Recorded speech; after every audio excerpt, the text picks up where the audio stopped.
Sometimes the truth is stranger than fiction, and today we're going to look at 3 stories that demonstrate that. But before we get into today's stories, if you're a fan of the strange, dark, and mysterious delivered in story format, then you come to the right channel because that's all we do, and we upload 3 or 4 times every week. So if that's of interest to you, the next time you're in a very crowded parking lot and you see the like button driving around looking for a spot, flag them down and point to your car suggesting you're going to leave, and then go to your car and stand there fumbling for your keys for a few minutes, and then just walk away. Also, please subscribe to our channel and turn on all notifications so you don't miss any of our weekly uploads. All right, let's get into today's stories.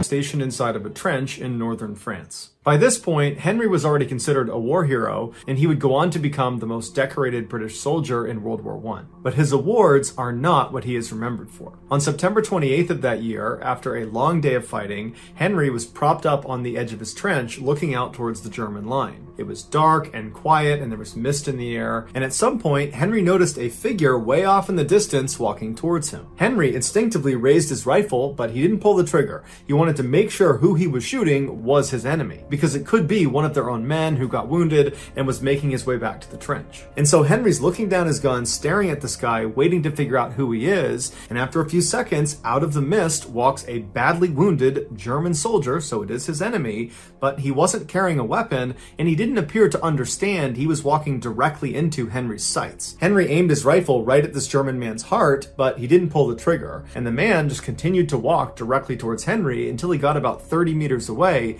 at which point he stopped and looked up and realized his mistake. But instead of trying to run away, he just stood there and stared at Henry, seeming to accept the fact that he was about to die. Now, Henry had shot many men during the war so far, but he just could not bring himself to shoot this unarmed, wounded German who just looked kind of pathetic. And so with Henry's gun still up, he glanced to his left and he glanced to his right to make sure nobody was watching, none of his comrades were going to see this, and then he lowered his gun. And then Henry and this German man just stared at each other for a while until the German man just nodded his thanks, turned around, and wandered back into the mist out of sight. The man Henry had just saved was Adolf Hitler. In the early morning hours of June 10th, 1994, Deborah Hoyt suddenly woke up in the middle of the night. She and her husband were staying with relatives in Sacramento, California, and they were supposed to be there for the next couple of days. But as she was sitting there, she had this overwhelming urge to want to leave right then and there and head back to their home in Lake Tahoe. Because she didn't really know what to make of this overwhelming feeling, she shook her husband awake and told him about it. She thought that maybe something was wrong, and he said, "You know what, you probably just had a bad dream and you're kind of waking up still half in your dream. It's not a big deal. Just go back to bed. I'm sure everything is totally fine. And in the morning, if you still want to, I'd be happy to leave." And so Deborah said, "Yeah, you're right. I'm totally overreacting. I'm sure it was just a dream." And she laid back down to try to go back to sleep. But as she laid there, that sense of dread that something was wrong and that she had to leave right now, it was just growing and growing and growing until she just jumped out of the bed and she's just standing in the room and she says to her husband, "Honey, we gotta go right now. I don't know what's wrong, but we gotta go right now." And her husband did not want to go. And he said, "Come on, Deborah, get back in bed. It's not a big deal." But she was adamant. She said, "Get out of bed. We're leaving right now." And so begrudgingly, her husband said, "Okay, we'll leave right now." And so the two of them hastily packed up and then went downstairs and left a note for their relatives explaining their absence, and then they got in their car and they drove off. After a little while, the couple reached a very dangerous section of their journey back home. It was called Bullion Bend, and it was a very windy road up in the mountains where one wrong turn and you're going flying down the side of a mountain. After driving through this area for about 15 minutes, they rounded a particularly sharp turn, and as soon as they made the turn and could look down the road, Deborah, who was in the passenger seat, she saw up ahead on the right, off the side of the road several feet, something that was just lying there on the side of the road. She didn't know what it was. She thought it was maybe a bag or some trash or maybe a dead animal. And at first she was just going to dismiss it. But as her husband drove closer and closer to it, the light began to illuminate it, and she looked at it and couldn't really discern what it was until they were right next to it. And she looked out her window and she noticed it was a woman's body, a woman who had no clothes on, who was just lying there totally motionless. And Deborah immediately turns to her husband and says, "Honey, I just saw saw a dead woman on the side of the road. And her husband immediately is kind of panicked and doesn't slow down. He just keeps driving and says, hey, should we stop? Should we turn around? I mean, maybe she's not dead. Maybe we can help her. But Deborah at this point is now terrified, and she's saying, no, keep going. Don't go back. I bet it's a trap. Someone probably put her there, and they're going to lure us in, and they're going to attack us if we try to stop and help her. And so in this kind of chaotic, frenzied reaction that Deborah and her husband are having, they decide that their best course of action is just to drive on and find the next payphone and call the police. And it just so happened that less than a quarter of a mile away was a ranger station with a phone. And so they pull into the parking lot, and Deborah calls the police. The police tell her to wait inside of her car, and they'll be out in a couple of minutes, and they're going to need her to bring them up to where she saw this body. So a couple of minutes goes by, the police show up, and they tell them to drive back up the road, but stop about 200 yards short of where you believe this woman's body is. And so Deborah and her husband, they get back in the car, they drive back up the road where they came from, and right at this point where the road turned very sharply is where Deborah knew on the other side of this turn would be this body. And so they pulled over on the side of the road, the police came up on their side, and they said, yep, right around the corner, you're going to find her lying on the ground on the left side. And so Deborah and her husband are just sitting in the car watching as the police go up, they make that turn, and they kind of disappear out of sight, and then they see their spotlight moving around on the other side of this turn, and so they figure, okay, they're looking for the body. But after several minutes, the police came back down the road, and they stopped next to Deborah's car, and they said, you know what, guys? We didn't see anything up there. There wasn't a body. There wasn't anything out of the ordinary. And Deborah would say to police, I'm not lying. I know what I saw. It was a woman's body right there in front of me. I know it. It's right over there. And they would tell her that we believe you, but we can't do anything because there's nothing up there. And so they told Deborah and her husband to just head home, and they did. After Deborah and her husband took off and were gone, the two responding officers drove back to their police station, and once they were inside, they began speculating about what Deborah might have seen. And as they were talking, another officer came into the station, a guy by the name of Rich Strasser, and he overhears them, and he goes over. He's intrigued, and he asks them, what happened? What did you see? And they explained to him that this woman, Deborah, had spotted a supposed dead woman's body up on Bullion Bend. And as soon as he heard Bullion Bend, Rich remembered that just a couple of days ago, they had received a missing person report of a young woman named Christine Skubish and her young son named Nick, who had gone missing, and the last place they had been seen was up on Bullion Bend.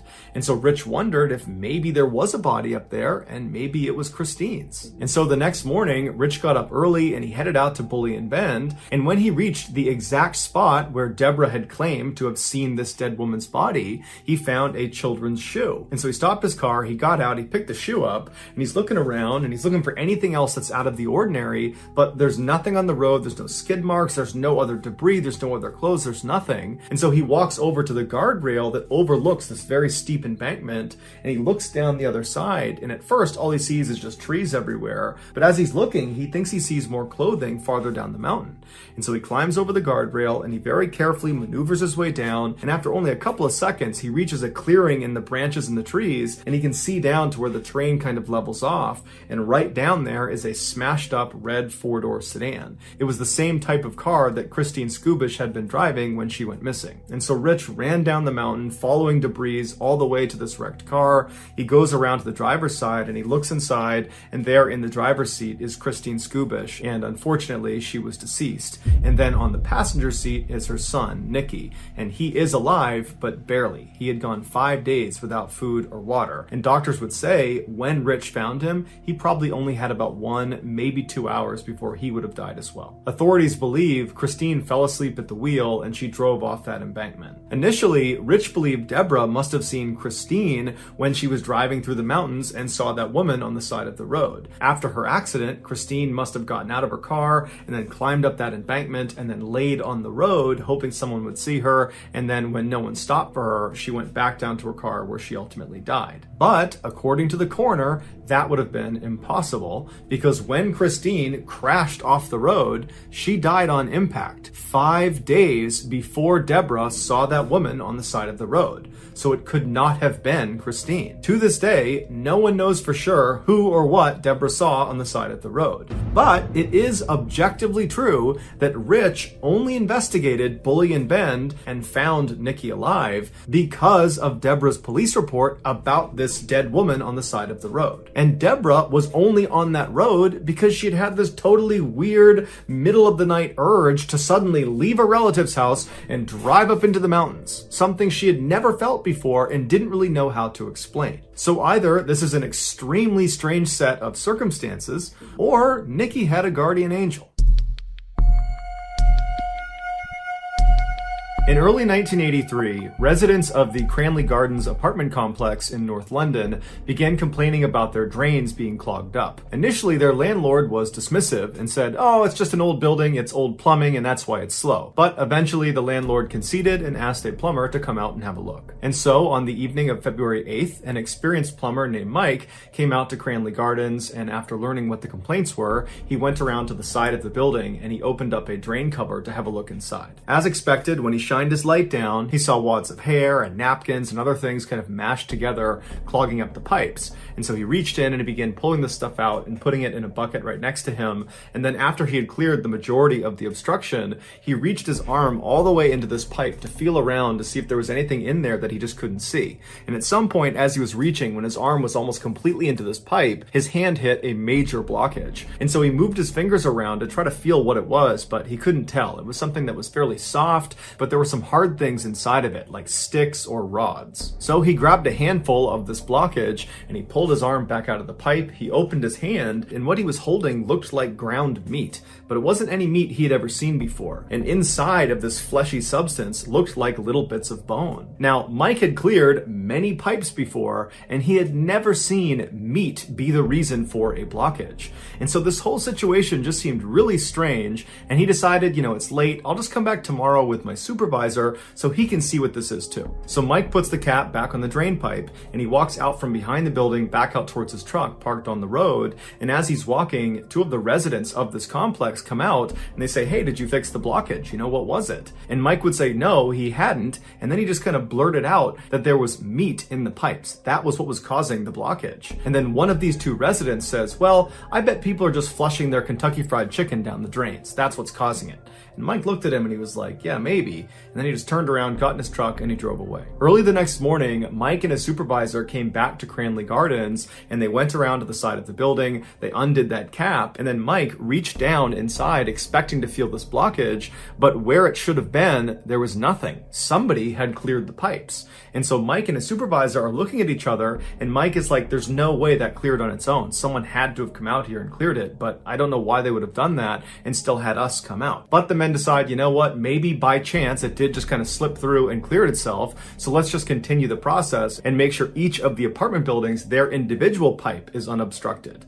And when they checked these pipes, they found all of them were clear except for one, apartment number 23, whose pipe was blocked up with more of this meaty substance. Mike and his partner were already very suspicious of the fact that someone had snuck out here in the middle of the night and cleared the pipe. Probably. They didn't know if that happened, but it seemed likely. And now they're finding more of this weird meat substance coming from a particular apartment. And so the whole situation just seemed off. And so they told the landlord that they were not going to touch this. Somebody else had to come out and deal with this. And the landlord, after finding out there was meat jammed in the pipes, got really freaked out and called the police. The police showed up, they pulled this meat substance out of the pipes, and they sent it to a mortuary where a pathologist looked at it and said, "This is meat. It's human meat." And in particular, the stuff that was pulled out of apartment number 23's pipes is that of a human neck. So the police go back to Cranley Gardens, they go up to apartment number 23, they knock on the door, and when the door opens, they're hit with this overwhelming stench of just rotting flesh. And standing in the doorway of this apartment, the owner of the apartment, is this guy who's in his late 30s, early 40s, who introduces himself as Dennis Nielsen. And they say, "Hey, Dennis, can we have a look around your apartment?" And he says, "Why?" And they say, "Well, we found human remains in your pipes." And Dennis immediately says, "Oh my goodness, I can't believe that. That's horrible." But the police are not buying it, and they say, "You know what, Dennis? Tell us where the rest of the body is." And at this, Dennis suddenly went expressionless, emotionless, and he just turns around and he points into his bedroom and he says, "It's in 2 plastic bags in my closet." And so before the police go into his apartment to go inspect these bags, they say, "Dennis, are there any other bodies in your apartment that we should know about?"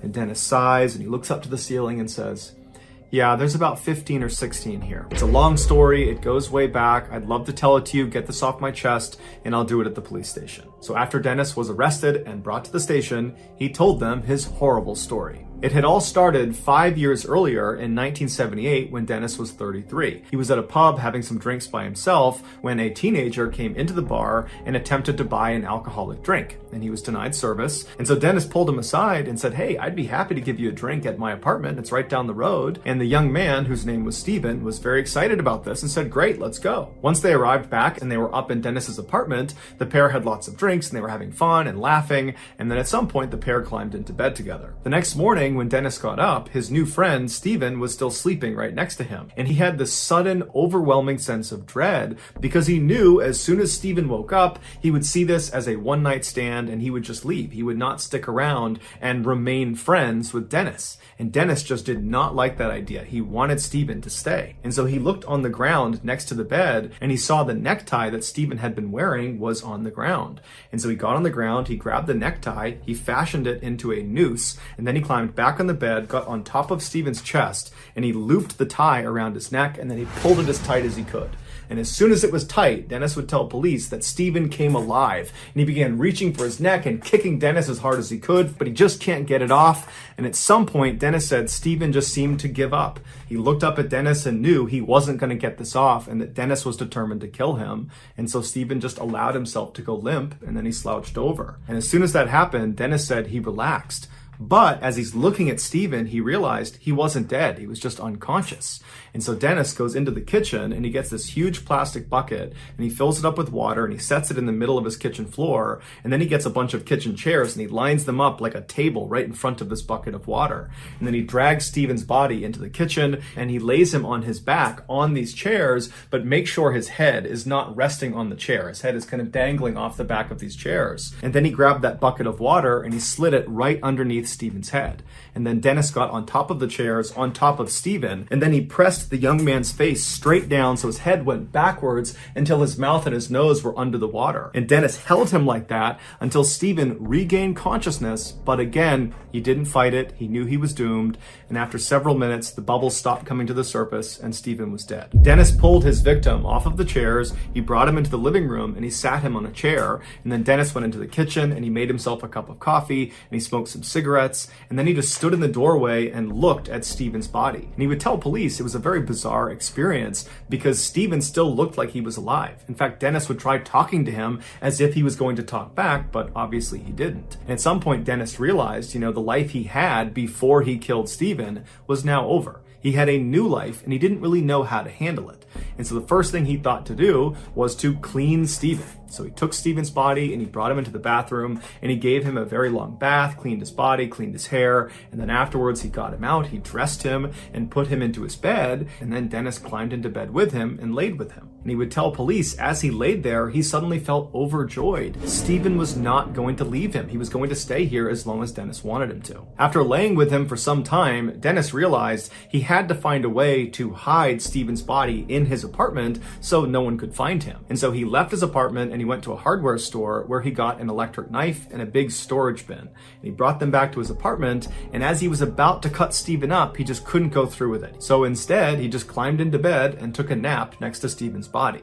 When he got up again, he moved Steven's body onto the ground in his living room and covered him with a blanket. And then he went and made dinner and then sat in his chair in the living room right next to this body on the ground and watched TV for a while. When he was done watching TV and eating, he looked at the body on the floor and realized, he really hadn't made any progress in terms of hiding him somewhere in his apartment. And that's when he remembered he had a loose floorboard in his apartment. And so he went over to the loose floorboard, he pulled it up and he saw there was a space under the floors. And so he pulled a couple more boards up and then he grabbed Steven's body and he attempted to force him down into this space. But by now, Steven's body had begun to stiffen up from rigor mortis. Specifically, his arms were outstretched like a Y over his head. And so as Dennis is trying to force him down in there, his arms were not allowing him to go down into that small space. So Dennis took Steven's body and he propped him up against the wall in his bedroom. So the body is against the wall, rigid, standing up with its arms up over its head, and Steven's eyes were still open. And then after that, Dennis just got in bed and fell asleep. So all night, this corpse is staring at Dennis in his bed. And then the next morning when Dennis got up, there was Stephen still up against the wall with his hands in the air looking down at him. Dennis grabbed Stephen's body and put it on the ground, and he began yanking and jerking and pulling on each of Stephen's arms until they were pinned down by his side. And then after that, Dennis started working on his legs and his hips, and he began contorting him until he was small enough that he could pack him down under his floor. And then once he was under there, he just put the boards on top and went about his daily life. And for the next couple of days, he totally forgot about Stephen. But a week after putting him under the floor, Dennis decided he missed Stephen and he wanted to see him again. And so one night he opened up the floorboards, he looked down, and there was Stephen, and Dennis would say it looked like he was dirty. So he pulled him out of the floor and he gave him another bath. And then after he had cleaned Stephen, he pulled him out of the water, he dried him off, and he put him in the chair. And then Dennis took a bath himself in the same water he had just used to clean Stephen. After a long soak in this tub, Dennis finally got out, he toweled himself off, he redressed Stephen, and then he forced him back onto the floorboards and covered him up again. And he would remain there for the next 7 months until Dennis finally decided to dispose of him by burning him in a bonfire outside of their apartment building.